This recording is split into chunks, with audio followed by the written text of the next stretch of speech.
कहानी की शुरुआत में हम एक लड़की को देखते हैं जो सड़क के बीचों बीच अपनी जान देने के लिए लेटी हुई है। कुछ ही देर में उस सड़क पर एक गाड़ी आ जाती है। जैसे ही यह लड़की उस गाड़ी को अपनी ओर आता देखती है, दर्दनाक मौत के डर से वह अपना इरादा बदल लेती है और सड़क से उठकर किनारे पर चली जाती है। तब गाड़ी वाला इंसान भी इस लड़की की मदद के लिए नहीं रुकता। वह उसे नजरअंदाज करके आगे निकल जाता है, जैसे उसने कुछ देखा ही नहीं हो। इस लड़की का नाम लीसा है। लीसा की जिंदगी बिल्कुल भी ठीक नहीं चल रही। दरअसल आज लीसा की बेटी का जन्मदिन है, लेकिन अब उसकी बेटी इस दुनिया में नहीं रही। तब हम देखते हैं कि जो गाड़ी कुछ देर पहले लीसा को इग्नोर करके आगे निकल गई थी, उसे अपनी गलती का एहसास होता है। इसलिए वह आदमी अपनी गाड़ी रिवर्स करके लीसा के पास आता है। गाड़ी के अंदर बैठा एडमम नाम का आदमी लीसा से पूछता है, क्या तुम ठीक हो?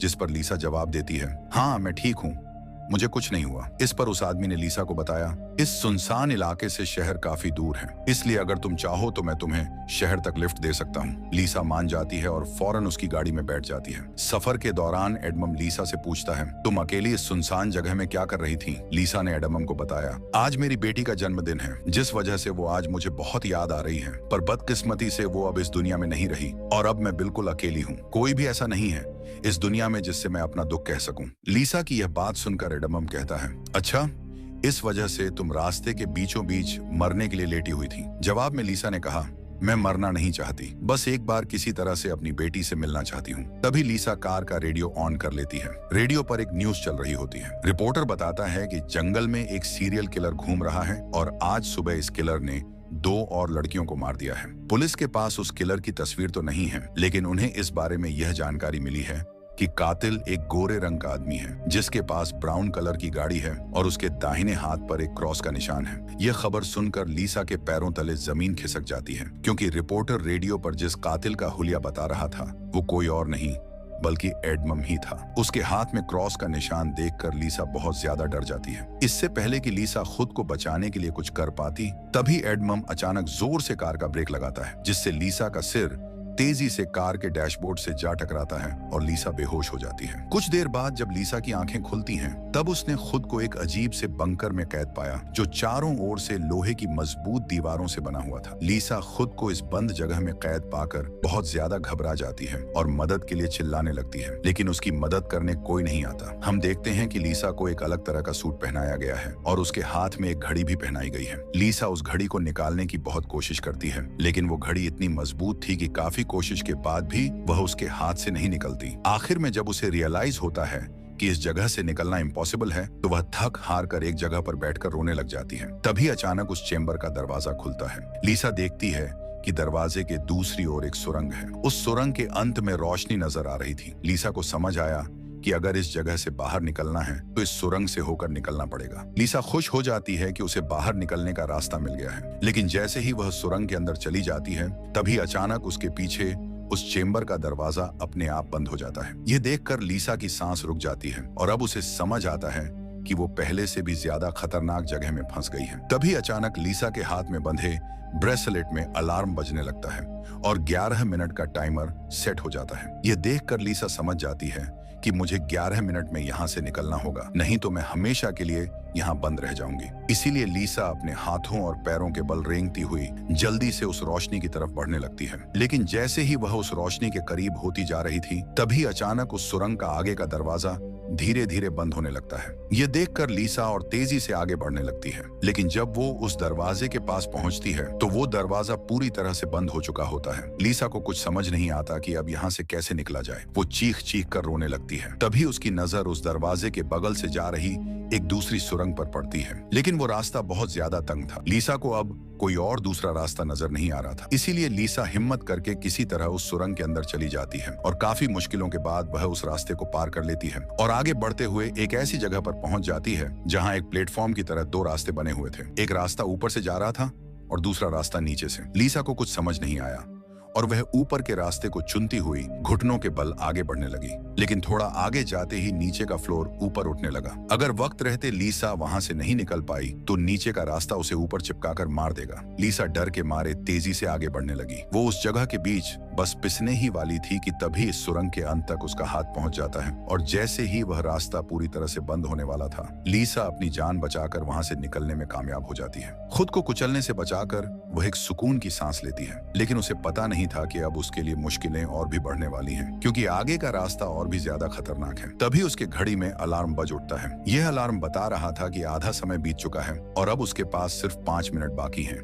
इसलिए वह अब फिर से आगे बढ़ने लगी। जहां उसे थोड़ी दूर जाते ही रास्ते में कोई इंसान लेटा हुआ दिखाई दिया। लीसा जब उसके करीब आई तो उसने देखा कि वह कोई जिंदा इंसान नहीं बल्कि एक जली हुई डेड बॉडी है जिसकी हालत बहुत खराब है। उस लाश के हाथ पर भी वैसी ही घड़ी बंधी हुई थी जैसी लीसा के हाथों पर बंधी थी। लीसा को समझ आ गया कि यह इंसान भी मेरी तरह इस सुरंग से निकलने की कोशिश कर रहा था, लेकिन वो यहाँ से निकलने में कामयाब नहीं हो सका और मारा गया। मतलब यहाँ से निकलना इम्पॉसिबल है। इस डेड बॉडी को देखकर लीसा की यहाँ से निकलने की बची खुची उम्मीद भी टूट गई, लेकिन उसने किसी तरह हिम्मत जुटाई और इस डेड बॉडी को साइड पर करके आगे बढ़ने लगी। जब वो घड़ी की तरफ देखती है तो उसके पास सिर्फ 2 मिनट का टाइम बचा हुआ था, इसलिए वह और तेजी से आगे बढ़ने लगी। तभी अचानक एक मजबूत लोहे की सलाखों ने आकर उसका रास्ता रोक दिया। साथ ही उस सुरंग की दीवारों में से ढेर सारे हीटिंग पाइप निकलकर बाहर आने लगे और उस जगह को गर्म करने लगे। यह देख लीसा पूरी तरह से घबरा गई। वो समझ गई कि जल्द ही उसकी भी लाश उस जले हुए इंसान की तरह इस सुरंग में पड़ी होगी। उसे आगे क्या करना है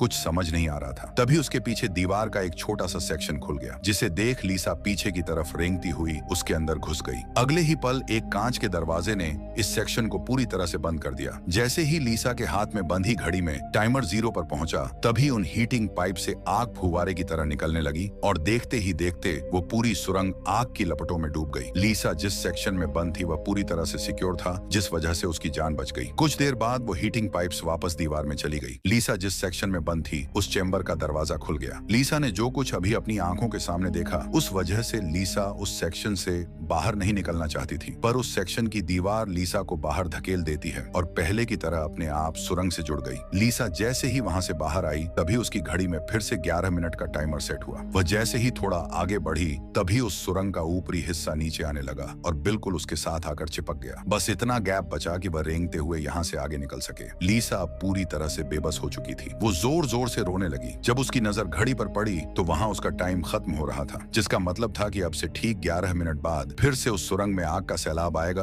और लीसा को राख कर देगा। वो सोचती है कि इतनी बुरी मौत मरने से अच्छा है कि क्यों ना एक बार फिर से वह यहाँ से निकलने की कोशिश करें। इसीलिए वह फिर से हिम्मत करके अपनी जान बचाने के लिए पीठ के बल अपने हाथों के सहारे रेंगते हुए आगे बढ़ने लगी। थोड़ी दूर ऐसे ही रेंगते हुए जाने के बाद वह सुरंग खत्म हो गई और आगे पानी का एक टैंक आ गया। लीसा बहुत ज्यादा थक गई थी और प्यास ने उसका बुरा हाल कर दिया था। वह इसी तरह लेटे हुए हाथों की मदद से पानी पीकर अपनी प्यास बुझा लेती है। जब उसने अपनी घड़ी की तरफ देखा तो अब सिर्फ 8 मिनट रह गए थे। अब पानी के अलावा उसे कोई और दूसरा रास्ता नहीं दिखा, इसलिए वह एक लंबा सांस लेते हुए पानी में ही उतर गई। पानी में उतरने के बाद टैंक काफी बड़ा था। उसे अब समझ नहीं आ रहा था कि किस तरफ जाना है। वह यहाँ वहाँ पानी में निकलने का रास्ता ढूंढने लगी, मगर उसे कोई भी निकलने का रास्ता नहीं मिला। दूसरी तरफ जहाँ से वह इस टैंक में उतरी थी वह रास्ता भी बंद हो चुका था। अब उसकी सांस भी खत्म होने लगी थी। तभी टैंक में से ऊपर की तरफ एक दरवाजा खुल गया। लीसा जल्दी से उस दरवाजे से होते हुए ऊपर निकल आई। बाहर निकलते ही उसने जोर जोर से सांसें ली और आगे का रास्ता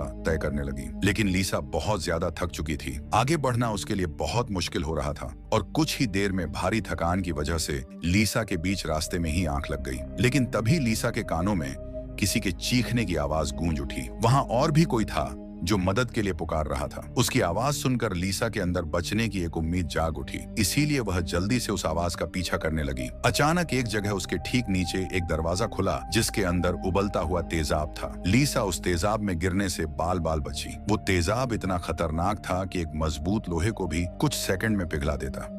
लीसा जल्दी से अपने कपड़े का एक टुकड़ा काटती है और उसे टेस्ट करने के लिए तेजाब में डुबोती है। कपड़ा कुछ ही सेकंड में काली राख में बदल जाता है। यह देखकर वह बहुत ही संभल कर आगे बढ़ती है। वो अपने हाथों और पैरों को उस गड्ढे के किनारों पर रखकर उस जगह को पार करने ही वाली थी कि तभी उसका घुटना तेजाब में लग जाता है, जिससे लीसा दर्द से चीख पड़ी। खुशकिस्मती से उसके सूट की वजह से उसका घुटना गलने से बच गया, लेकिन उसके घुटने पर एक गहरा जख्म बन गया था। अच्छी बात यह थी कि अब वह मदद की आवाज काफी करीब से आ रही थी। लीसा अपना दर्द भूलकर फिर से उस आवाज का पीछा करने लगी और आखिरकार वह एक लोहे की ग्रिड के पास जा पहुंचती है। उससे कुछ दूरी पर एक और ग्रिड थी जिसके पीछे एक आदमी था। उस आदमी ने भी लीसा की तरह हाथ में घड़ी और सूट पहना था। लीसा उससे कहती है, देखो मेरी बात सुनो, हम दोनों यहाँ पर फंसे हुए हैं। अगर हम एक दूसरे की मदद करें तो यहाँ से निकल सकते हैं। लेकिन वह आदमी काफी लंबे समय से उस सुरंग में फंसने की वजह से उसकी दिमागी हालत खराब हो चुकी थी। वह कभी लीसा को गालियां देने लगता तो कभी सॉरी करने लग जाता। वह कहता है, ये लोग जल्द ही वापस आएंगे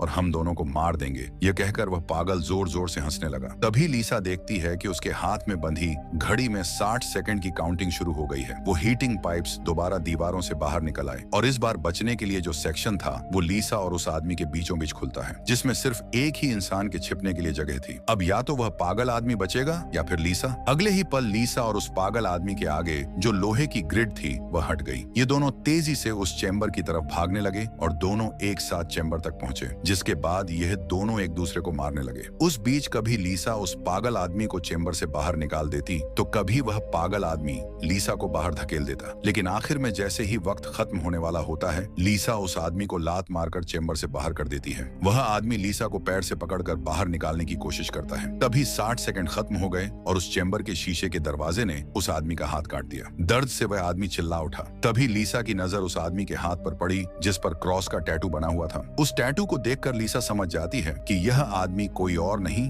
बल्कि उसे कार में बेहोश करने वाला सीरियल किलर एडमम है। अब लीसा की सारी कंफ्यूजन दूर हो गई। पहले लीसा को लग रहा था कि एडमम ने इसे यहाँ कैद करके रखा है, लेकिन उसकी यह सोच गलत थी क्योंकि एडमम बेचारा तो अब खुद मौत के मुंह में था। इतने में ही लीसा की घड़ी पर 11 मिनट का वक्त पूरा हो गया और उन हीटिंग पाइप से निकलती तेज आग ने कुछ ही सेकंड्स में एडमम को राख में बदल दिया। अपनी आंखों से एडमम की इतनी भयानक मौत देखकर लीसा डर के मारे कांपने लगी। कुछ देर बाद सेक्शन के अंदर एक छोटे सुरंग में से एक रोबोट आता है। वह एक बहुत ही भयानक सा स्कल था। ये रोबोट लीसा को कोई नुकसान नहीं पहुंचाता बल्कि उसके तेजाब से जले हुए घुटने को ठीक कर देता है। लीसा ने उससे पूछा कि वो कौन है और उसे यहाँ क्यों लेकर आया है। जवाब में उस रोबोट के मुंह से एक टूल निकलता है और वो टूल लीसा के सूट के साथ कनेक्ट हो जाता है। उस टूल की मदद से लीसा को फ्लैशबैक की सारी बातें याद आने लगती हैं। जब वो कार में एडमम के साथ थी और उसे एडमम की सच्चाई का पता चलने पर एडमम की उसके साथ झड़प हो गई। उस दौरान एडमम ने लीसा पर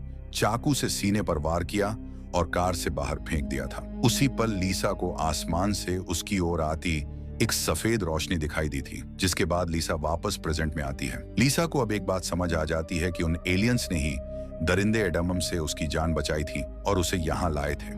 लेकिन वो उसे यहाँ क्यों लाए थे, ये बताए बिना ही वह रोबोट वहां से निकल गया। लीसा यह भी समझ जाती है कि यह लोग जो भी हैं वे उसे मारना नहीं चाहते, बस उसे इस गेम को पार करना होगा, तभी वह यहाँ से निकल पाएगी। लीसा अब आगे का रास्ता तय करने उस चैम्बर से बाहर आ गई। एडमम का कटा हुआ हाथ भी वहां पर पड़ा हुआ था। उसी समय लीसा को उस कटे हाथ पर टाइमर के नीचे कुछ सिंबल्स दिखाई दिए। लीसा उन सिंबल्स का मतलब समझने की कोशिश कर ही रही थी कि तभी एक घूमता हुआ पंखा उसकी ओर आने लगा। उसे देख लीसा अपनी जान बचाने के लिए पीछे हटने लगी और उसे बाल बाल बचती हुई एक छेद से ऊपर की सुरंग में चली गई। तभी अचानक उसे सुरंग के ऊपर से किसी के चलने की आवाज सुनाई दी। वह आवाज एक जगह पर जाकर रुक गई। उस जगह पर सुरंग का ढक्कन खुला और उसमें से एक भयानक सा क्रिएचर उतरा, जो देखने में तो इंसान था लेकिन जानवरों की तरह घुर रहा था। उसका शरीर पूरी तरह से जल चुका था और उसकी आंखें सफेद पत्थर की तरह चमकदार थीं। तभी लीसा की नजर उसके कटे हुए हाथ की तरफ गई।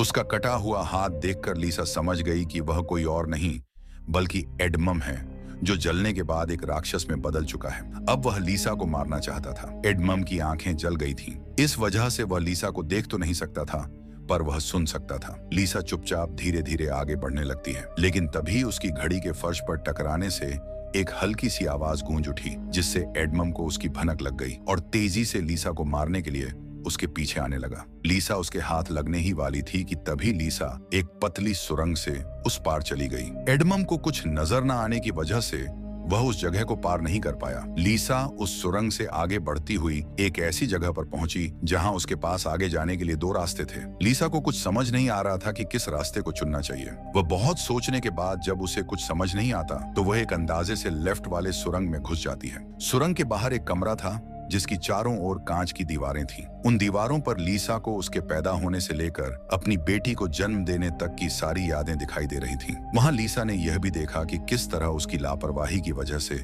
उसकी बेटी की जान चली गई। लीसा अपनी बेटी को याद करके बहुत रोने लगती है। तभी उसने देखा कि ऊपर छत से एडमम फिर से उसके पीछे आ रहा है, लेकिन लीसा उससे अपनी जान छुड़ाकर एक दूसरे सुरंग में पहुंच जाती है, जहां उसने कुछ ऐसा देखा जिससे उसकी खुशी का ठिकाना नहीं रहा। उसने देखा कि उस सुरंग के खत्म होने पर बाहर नीला आसमान चमक रहा है। अपनी आजादी को इतने करीब से देखकर लीसा में दोबारा हिम्मत आ गई, लेकिन उस सुरंग को पार करने के लिए उसे एक कंटीले रास्ते से होकर गुजरना पड़ेगा। अब सिर्फ 60 सेकंड का टाइम बचा हुआ था। अगले ही पल हीटिंग पाइप्स भी दीवार से बाहर निकल आए, जो 60 सेकंड्स खत्म होते ही उस जगह को आग से भरने वाले थे। लीसा बिना टाइम जाया किए इन कांटेदार तारों के नीचे से जाने लगी, जिससे वह कांटेदार तार उसकी बॉडी में घुसकर लीसा की पीठ बुरी तरह से काट देते हैं। लीसा बहुत ज्यादा तकलीफ में होती है और उसके पीठ से बहुत ज्यादा खून निकलने लगता है, लेकिन लीसा खुद की परवाह किए बिना धीरे धीरे आसमान की तरफ बढ़ने लगी। तभी पीछे सुरंग में चेंबर खुला, जिसमें एडमम झट से जाकर छिप गया। अब कुछ ही देर में आग का सैलाब आने वाला था। खून से लथपथ लीसा बाहर निकलने की कोशिश में थी, लेकिन बहुत ज्यादा खून बहने की वजह से अब आगे बढ़ना उसे मुश्किल हो रहा था। उसकी आंखें धुंधली हो रही थीं। तभी 60 सेकंड्स खत्म हो गए और अगले ही पल वहां आग बरसनी शुरू हुई। उससे पहले कि वो आग का सैलाब लीसा को भी अपनी चपेट में लेता, लीसा के ठीक नीचे एक द्वार खुला और वो नीचे एक चैम्बर में जा गिरी और बेहोश हो गई। थोड़ी देर बाद जब लीसा की आंख खुली तो उसने देखा कि वो फिर से उसी जगह पर आ गई है, यानी अब तक उसने जितनी भी मेहनत की यहाँ से निकलने की वो सारी जाया चली गई। ये देखकर लीसा अब पूरी तरह से टूट चुकी थी। तभी वो रोबोट उसकी मरहम पट्टी के लिए दोबारा आ जाता है। लीसा ने उसे मरहम पट्टी करने से रोका, क्योंकि वह दोबारा यह सब दोहराने के लिए तैयार नहीं थी। उसने रोबोट से कहा कि वह अब सिर्फ मरना चाहती है। उस रोबोट ने लीसा की बात मान ली और उसके मुंह से एक इंजेक्शन निकलकर लीसा के शरीर की तरफ बढ़ने लगा। तभी लीसा को एडमम के हाथ पर बने हुए निशान याद आ गए। वो समझ गई कि जरूर वो निशान यहाँ से बाहर निकलने का रास्ता बताते हैं। इसीलिए वो अपने खून से दीवार पर एडमम के हाथ पर बने हुए निशान बनाने लगी, जिसे काफी गौर से देखने के बाद लीसा को पता लगा कि यह तो एरो है जो यहाँ से निकलने की डायरेक्शन बताते हैं। जैसे कि पहला एरो लेफ्ट साइड की तरफ मुड़ा हुआ था, जिसका मतलब रास्ते में आने वाली पहली 2 सुरंगों में से उसे लेफ्ट साइड वाली सुरंग के अंदर जाना चाहिए। दूसरे नंबर का एरो राइट साइड की ओर मुड़ा हुआ था, यानी पहली सुरंग को पार करने के बाद जब फिर से एक साथ 2 सुरंगें आएंगी तब राइट साइड वाली सुरंग के अंदर जाना चाहिए। उसे लगा कि जरूर मेरे हाथ की घड़ी के नीचे भी इसी तरह के सिंबल्स बने होंगे जो यहाँ से बाहर निकलने की डायरेक्शन बताते हैं। ये समझते ही लीसा ने उस रोबोट से उसके जख्मों को ठीक करने को कहा। जख्मों की मरहम पट्टी होते ही वह एक नई उम्मीद के साथ फिर से इंटरनल्स में निकल पड़ी। लीसा पहले भी इन सुरंगों से गुजर चुकी थी, इसलिए वह बड़ी आसानी से उन सुरंगों को पार करते हुए आगे बढ़ने लगी और उस तेजाब से भरे गड्ढे के पास जाकर रुक गई। वहां उसने अपनी घड़ी को तेजाब में जलाकर उसे अपनी कलाई से अलग किया। उसकी कलाई पर भी ठीक वैसे ही सिंबल्स थे जैसे एडमम के हाथ पर थे, बस उनमें थोड़ी बहुत चेंजिंग थी। लीसा उस जली हुई घड़ी को अपने हाथों में लिए हुए आगे बढ़ने लगी और उस जगह पर पहुंची जहां उसने पहली बार इन 2 टनल्स में से लेफ्ट वाले टनल को चुना था, लेकिन सिंबल्स के मुताबिक सही सुरंग राइट वाली है। वो जल्दी से राइट वाली सुरंग में चली गई, जहां आगे जाकर उसे 2 और सुरंगें मिली जिनमें सही सुरंग लेफ्ट वाली थी। इसी तरह लीसा अपने हाथ पर बने निशान की मदद से हर बार सही रास्ता चुनकर आगे बढ़ रही थी, लेकिन तभी एक बार फिर से एडमम उसके पीछे पड़ गया। यहाँ लीसा समझदारी से काम लेते हुए एडमम को गुमराह करने के लिए एक सुरंग के अंदर अपनी घड़ी फेंक दी और खुद दूसरी सुरंग में छिपकर बैठ गई। एडमम घड़ी की आवाज का पीछा करते करते दूसरी सुरंग में घुस गया। एडमम के जाते ही जब लीसा ने अपनी कलाई पर बने सिंबल्स चेक किए तो उसे पता चला कि उसने एडमम को जिस सुरंग में भेजा था वही सही सुरंग थी। यह देखकर लीसा बहुत ज्यादा परेशान हो गई। अब लीसा के पास कोई दूसरा रास्ता नहीं था, इसलिए वो धीरे से एडमम जिस टनल में था वो भी उस टनल में घुस गई। ये टनल काफी अजीब सा था। ऐसा लग रहा था कि यह टनल जैसे किसी बड़े जानवर का पेट हो। लीसा धीरे धीरे आगे बढ़ने लगी। थोड़ा सा आगे जाकर उसने देखा कि उसकी घड़ी सामने पड़ी हुई है, लेकिन एडमम भी वहां पर मौजूद है। एडमम अब चूंकि देख नहीं सकता था, इसलिए लीसा चुपके से उस घड़ी को उठा लेती है, पर तभी घड़ी में 60 सेकंड्स बचे होने का अलार्म बजने लगा, जिसकी आवाज से एडमम को लीसा की भनक लग गई। वह दोबारा लीसा का पीछा करने लगा। उससे बचने के लिए लीसा जिस रास्ते से आई थी उसी रास्ते से वापस भागने लगी। उस वक्त लीसा की घड़ी में 60 सेकंड्स का काउंटिंग शुरू हो चुका था और सुरंग से हीटिंग पाइप्स भी निकल आए थे। साथ ही सुरंग में बचाव चेंबर भी खुल चुका था। लीसा जल्दी से उस चेंबर में जाकर छिप गई। एडमम भी वहां तक पहुंच जाता है, लेकिन अब काफी देर हो चुकी थी क्योंकि उस चैम्बर को शीशे के दरवाजे ने बंद कर दिया था। यहाँ लीसा एडमम को चिढ़ाने के लिए उसे मिडिल फिंगर दिखाती है, पर बदकिस्मती से इस बार आग बरसाने वाले हीटिंग ट्यूब्स आग बरसाए बिना ही अंदर चले गए, जिसके बाद चैम्बर का दरवाजा भी खुल गया और अगले ही पल एडमम लीसा पर टूट पड़ा। लीसा भी खुद को बचाने के लिए एडमम से लड़ पड़ी और उस शैतान के सर को अपने पैरों से दबाने लगी। पीछे से चैम्बर की दीवार भी लीसा को आगे की तरफ धकेलने लगा, जिससे उस शैतान एडमम का सर कुचल गया और फाइनली लीसा को एडमम से छुटकारा मिल गया। लीसा अब अपने रास्ते पर आगे बढ़ने लगी,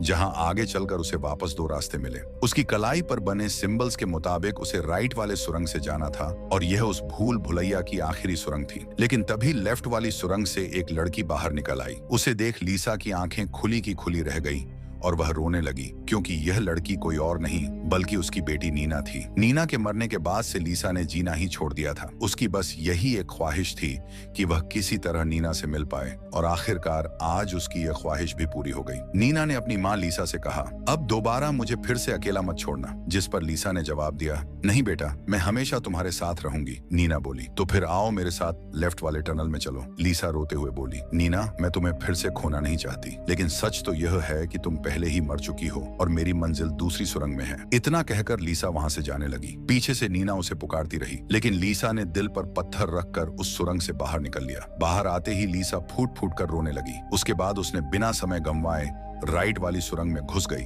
जहां उसे सुरंग के अंत में खुला आसमान दिख रहा था। वो खुश होकर तेजी से आगे बढ़ने लगी, लेकिन तभी उसके रास्ते में 3 लोहे के ब्लेड्स आ गए, जो लगातार तेजी से ऊपर नीचे हो रहे थे। उन्हें पार करने का मतलब था खुद के टुकड़े टुकड़े हो जाना। फिर भी लीसा को हर हाल में यहाँ से निकलना था। उसने गौर किया, पहला ब्लेड हर 4 सेकंड में एक बार नीचे आ रहा था। लीसा उसके करीब पहुंची और जैसे ही ब्लेड ऊपर गया, 4 सेकंड पूरे होने से पहले झटके से उस पार निकल गई। दूसरा ब्लेड हर 3 सेकंड में नीचे आ रहा था। लीसा ने हिम्मत दिखाई और उसे भी सफलतापूर्वक पार कर लिया, लेकिन आखिरी ब्लेड सिर्फ 2 सेकंड में नीचे आ रहा था। पार करना बेहद मुश्किल था। फिर भी आजादी की चाहत में लीसा ने उसे भी पार कर लिया, मगर बदकिस्मती से उसका पैर ब्लेड के बीच आकर कट गया। लीसा का दर्द से बुरा हाल हो गया था, लेकिन उसने अपने पैर की परवाह न करते हुए सुरंग के अंत तक पहुंच ही लिया, जहां उसे खुला आसमान नजर आ रहा था। पर जैसे ही उसने अपना हाथ सुरंग से बाहर निकालने के लिए आगे बढ़ाया, उसका हाथ सामने लगी स्क्रीन से टकरा गया। वहां वास्तव में खुला आसमान नहीं था, बल्कि एक वीडियो चल रहा था। यह देखकर लीसा बहुत मायूस हो गई। उसने कहा,